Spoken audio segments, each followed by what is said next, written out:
بسم اللہ الرحمن الرحیم صلی اللہ علیہ وآلہ وسلم۔ عورتوں کا عیدگاہ میں نماز پڑھ کر جانا صحیح ہے یا نہیں، آج کی ویڈیو میں یہی آپ کو بتائیں گے۔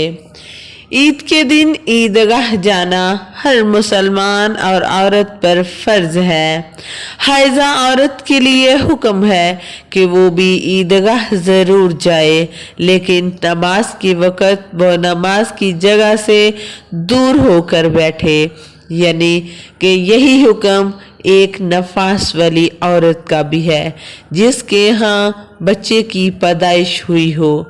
سیدہ ام عطیہ فرماتی ہیں کہ ہمیں حکم ہوتا تھا کہ عید کے دن خود بھی نکلیں اور حیض والی نوجوان اور پردہ نشین عورتوں کو بھی باہر نکالیں، کیونکہ مسلمانوں کی جماعت میں اور ان کی دعاؤں میں شریک ہونا لازم ہوتا ہے، البتہ نماز پڑھنے کی جگہ سے علیحدہ اور دور ہو کر رہیں۔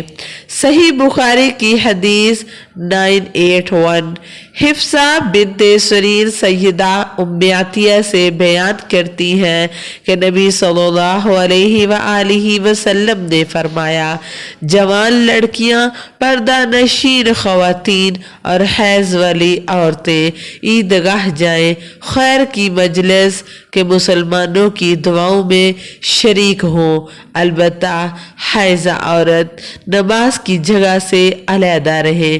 صحیح بخاری کی حدیث 324۔